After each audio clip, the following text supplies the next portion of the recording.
ከካለ ግንባሬ ላይ ነው ጥይት የሚለቅም ስለዚህ ሁለቱን ትእዛዝ ብቻ ሁለቱን አቁራችሁ ትሄዳላችሁ ምን ያ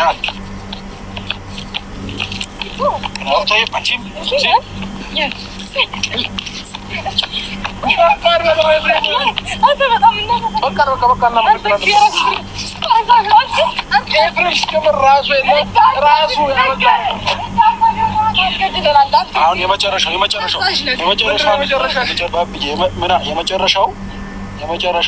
እኔ ላይ ለውጥቼ ልጨፍር ደግ በቃ ነው ምንሽ አውጣ የመጨረሻው ብሏል አብራም ለምን ነው ትዳረሰው ምን ላይ ነው መሸከም እዚህ ላይ ወጥቼ ልጨፍራለሁ ምንድነው ሰውየው ኃይለኛ ናቸው ይገሉናል እባክህን እሺ ምንድነው ሰው አመል አታውቅም እኔ ለሰው አመል ከባድ እንታን እንዴት ነው መሸከም አንተ መሸከም ዝቅ በል እናቱ ተፈጠረ እሺ ቆይሽ በትመዛርዱና አሁን ዝቅ በል አንተ አንሳይ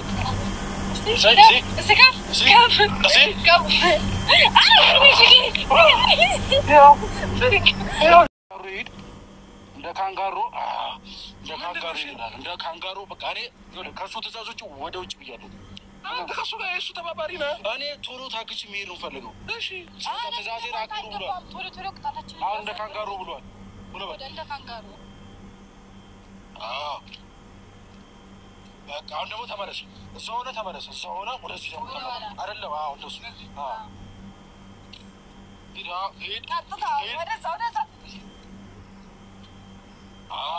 በቃ አባብዬ ያው ዛዙ ፈጽመናል የልጅቷ ይቀራል ምን አለ ልጅቷ ይቀር ያን ምን አሉ ያ ኔትወርክ ነው ሰኝ አይሰማም አንዴ ገርበጥ ልጁ እሺ ነው መከለፈተው እሺ መጋኝ ገርበጥ አንተው ሲያለው ይቅርታ ስለተሳደበ ይቅርታ አባብዬ ይቅርታ ወዳጅ ይቅርታ ተሳደ አንዴ ተገርበጥ እንዴ ማከሳደ የተሳደብኩ እጥፋርጋ ሁለት ተገርበጥ ብሏል እንዴ ነው ገርበጥ እንደዚህና እንደዚህ ሌላው ሊያሲዘን ነው ወይኔ ያሳያለው ረጋበል እኔ ካባቢ ጋር ምን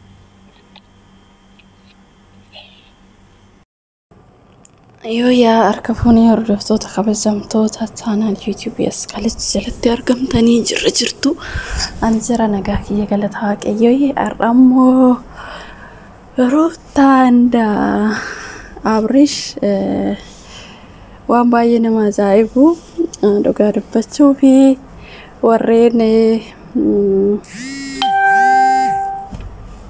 akka kiyya isaan jaalatan jechuudha እንግዲህ akkuma argaa jirtan dhugaa dubbachuuf hedduu takkan kolfee maaliif jennani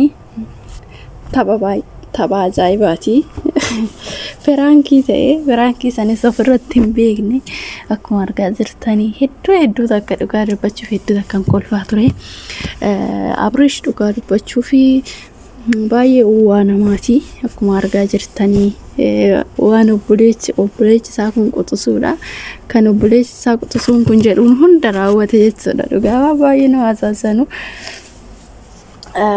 sagalee bineeldota nu dhageessisii yookiin immoo shillimaata qabdaa jedheeni inni immoo shillimaata sanii osoo hin taane waan inni jedhu sana jajameefi isa guuteef jechuudha dhugaa dubbachuun hedduu takkan kolfee radii ilaalaa ture radii kolfaa ture jechuudha so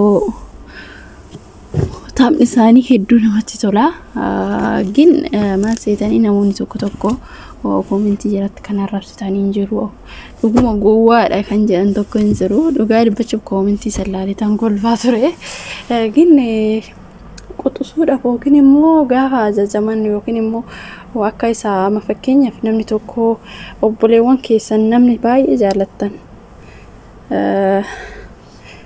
yoo akka gammaduuf yookiin immoo isaan gammachiisuuf obboleettis ta'e waa tokko gaafa surprise gootan obboleewwan keessan akka gammadan hin barbaadani ni barbaaddu kanaaf innis immoo akka obboleessisaa gammaduuf jedhee yookiin immoo waan inni hojii isaa kanarratti jajjabeessuudhaaf jedhee yaa'uun akka piraankii isa godhu hin beekne Abrish jechuudha Ani garuu pirankii isa godhe.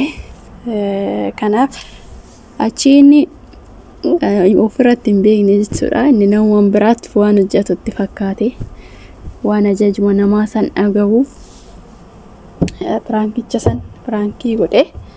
Isaan booda akkuma argaa jirtan kana booddee gaafa of argu jechuudha akka pirankii ta'e hin beekne baay'ee tokko rifate. Rifatee dhugaa dubbachuu fi hedduu takka garaana nyaate maaliif namni tokko beektanii gowwaa akka ta'e ni beekama jedhanii ijoollee dhugaa dubbachuu gowwaa miti obboleewwan quxisuudhaaf ajajamuun yookiin immoo ajaja obboleewwan ofii fudhachuun akka gowwoomutti ni ilaalamu siniin jira. Gowwoomuu jechuun waa biraa arraba jechuudha. Gowwaan nama arrabsuudha. Azim jedhee baqa kan nama arrabsu malee gowwaan akkanaati miti. Hojii irratti waan akkana namaan jedhanii nama arrabsu ishee mina dhugaa dubbachuuf namoota tokko hin beeku malee nu biratti waan akkanaa kuni ishee midhaa siniin jedha obboloota kiyya. So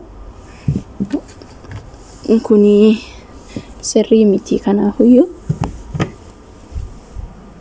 gowwaa jedhanii nama arrabsu gaarii miti. Lammata gowwaa jecha gowwaa jedhu fayyadamuun ofumaaf gowwaadha jechuudha. Namni gowwaa jedhee nama arrabsu dhugaa dubbachuuf gaarii miti. So suma gaarii juu ta'e jecha kana namaan hin jedhamu. Ani immoo ana baay'ee tokko natti tolanii baay'ee tokkan kolfee baay'ee nu bohaarsanii dhugaa dubbachuuf keessattuu ijoolleen ortodoksii tokko ni beektu miti. Amantaa isaanii irratti amantaa isaanii namni jaallatu muuziqaan dhaggeeffatu jamma jechuudha. Abarraash Itoophiyaa ta'ee akkamitti sirba hin beeku jedhaniitis isarratti gaafii baay'inaan ka'eetu jira. Isarratti yaa'uun dhugaadha. Namni baay'een muuziqaan fayyadamu maaliif jennaan namni amantaa laphee qulqulluudhaan amantaa isaa hordofu yookiin immoo jaallatu muuziqaa dhaggeeffatullee sirbarree akka baru hin amantaan keenyarree ni eeyyamu ni beektu. Deebi'ee immoo gaarii si miti akkuma beektanii jechuudha. Dhugaa dubbachuuf akka beekutti sirrii miti. Maaliif jennaani amantaan keenyarree dhoorkadha. Nu irree nu ilaallatu sinii galee. Kanaafuu namni gowwaa jettanii wal arrabsitan yoo jiraattan lammatatti deebi'inaa siniin jechuun jaalladha. Nu immoo waan ittiin bohaaree baay'ee tokko das nama jedha baay'ee natti tolee. So yeroo hunda warreen bashannantanii guutuu isaa immoo mana ruutti shaatii argattu jechuudha. Ruuttanillee yaa waatti qabdi ni beektu anna akkasii ግን ana baay'ee tokko natti tola dhugaa dubbachuuf waa namaati. Baay'ee nama gaariidha warraash akkuma beektanii. Yeroo hedduu jechuudha. Ijoollee ta'ee namoota gurguddaarree ta'ee ama bakka beektanii akkaataa YouTube kanaatii irree dhugaa dubbachuuf osoo nama tokkooti eenyu jedhu akkuma beektan akka namoonni guddatu barbaada malee namni akka isaa gadi ta'uun barbaadu. Namni garuu sharriyaan itti hin jedhu namoota baay'eedha waan ta'eef. Kanaaf warraash hedduu nama gaariidha. Ruuttanillee hedduu takkanatti tolu ana dhugaa dubbachuuf hedduu takka isaan jaalladha. Isaan nama gaariidha. Gaarummaan isaanii maali yoo jettan dhugaa dubbachuuf ammaasitti waan badaa tokko hojjetanii nu wajjiinsanii hin beekan. Amma isaan hordofana dhugaa hedduu takkanatti tolu. Maaliif namni waan badaa tokko gaafa hojjetu dhugaa nan jibbisiisa. ግን baay'ee tokko natti tolu jechuudha. Ana isaanii hedduu takka isaan jaalladha. Isaan kabaja. so akkasi namoota hedduun ijoollee baay'inaan warreen arrabsitanii dhugaa dubbachuu faana akka isaanii hin jiru. Baay'ee namatti tolu. Ijoollee baay'ee qaldanyaa baay'ee baqa dhugaa dubbachuuf hedduu akkanatti silwana so akkasii nu bashannansiisanii hedduu akkanatti tolee kana arbutaan abrish ijoollee fiqiriidha. So akkanumatti waaqayyoon jaalala isaanii haa baay'isuu fi hedduu akka namatti tolu wanti isaan hojjetan hundi dhugaa dubbachuuf baqa